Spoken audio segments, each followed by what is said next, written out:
안녕하십니까. JBCN 뉴스입니다. 국내 최고의 의료시설을 갖추고 있다는 삼성 서울병원 등에서도 메르스 확진 환자가 계속해서 늘고 있습니다. 심지어 어제 9일에는 임산부까지 메르스 확진 판정을 받았는데요. 경기도 의원들도 긴급 대책회의를 갖고 임시회를 열었습니다. 이날 어떤 내용들이 나왔는지 김윤희 기자가 정리했습니다.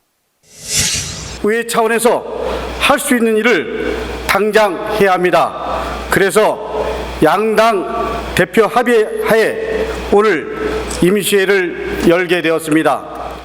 임시회는 메르스 관련한 추진 사항과 대책 보고로 시작됐습니다. 남경필 경기도지사는 보고를 마치며 초동 대응과 소통이 미흡했던 점을 인정하면서도 더 이상 시민들이 불안해하지 않고 메르스의 확산을 방지하기 위해 모든 행정력을 가동하겠다고 전제했습니다. 경기도가 중심에 서서 중앙과 지방의 협력, 여야의 협력, 민과 관의 협력을 반드시 이끌어 내겠습니다. 24시간 관리 시스템에 대해서도 설명했습니다. 남지사는 경기 31개 시군 자치단체장들과 함께 메르스와 관련한 전반적인 대처에 대해 협조하고 무엇보다 1차 유행 종식이 발표됐지만 여전히 관리 대상자 수가 많은 평택에 대해서는 적극적인 지원을 약속했습니다. 상대적으로 감시 대상자가 적은 시군들의 보건직 직원들을 차출해서 평택시에 39명을 지원토록 했습니다. 교육당국의 입장도 단호했습니다. 일단 메르스 확진 여부에 따라 추가적인 휴업 조치도 고려하지 않을 수 없다고 설명했습니다.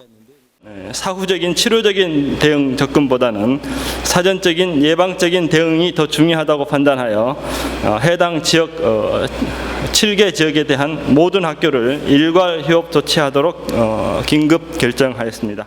의원들의 5분 자유 발언도 이어졌습니다. 김보라 의원은 현재 완치 환자에 대한 소식보다 7명이 사망한 사태를 직시하는 것이 중요하다며 메르스 방어 체계 전면에서 나서지 않는 중앙정부의 안일한 태도를 비판했습니다. 이에 민간 병원이 기피하는 환자를 경기도 의료원에서 진료할 수 있도록 지원하는 등 경기도의 자립적인 대응이 필요하다고 주문했습니다. 이러한 정부의 정보 통제와 안일한 태도가 국민들의 불안을 키우고 공포로까지 만든 것입니다. 더 이상 정부의 눈치만 볼 것이 아니라 도민들의 안전을 위해 환자 이동 경로를 비롯한 관련 정보를 적극적으로 공개해야 합니다. 이동화 의원도 메르스의 확산은 병원 내 감염임에도 불구하고 온 국민을 공포로 몰아넣은 것은 골든타임을 놓친 중앙정부 때문이라고 질책했습니다. 그러면서 자택격리자 1:1 매뉴얼과 저소득층 집중관리, 그리고 학교 내 소독 실시 등을 제안했습니다. 그때그때 신속히 현장 상황을 판단하여 결정할 수 있는 책임자를 배치하여 메르스 대처에 실질적인 도움을 주시기 바랍니다. 이날 주요 안건이었던 메르스 집중 지역인 경기도의 효율적인 대응을 위해 격리 병상을 확보하는 등의 내용을 담은 메르스 확산 방지 대책 마련 촉구 결의안은 찬성 89표, 기권 1표로 가결됐습니다. JBCN 뉴스 김윤희입니다. 경기도 농업기술원이 꽃매미 등 외래 해충에 대한 긴급 방제를 당부했습니다. 도 농기원은 지난 겨울철과 봄철 온도가 평년보다 0.5에서 0.6도까지 올라가면서 외래 해충의 발생 시기가 빨라졌으며 발생 지역도 확산되고 있다고 9일 밝혔습니다. 주영철 환경농업연구과장은 지역별로 다소 차이는 있지만 대부분의 매미충들이 알에서 깨어 활동을 하고 있는 지금이 방제 최적기라며 해충들의 활동력이 떨어지는 새벽이나 저녁에 집중적으로 방제해야 효과가 크다고 설명했습니다.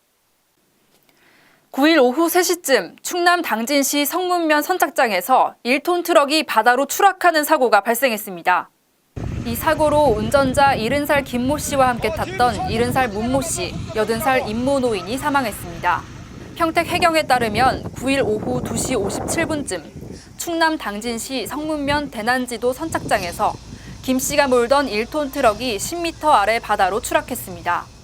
해경은 민간 잠수사 등을 긴급 구조에 투입했지만 이들은 모두 의식이 없는 상태에서 병원으로 후송됐습니다.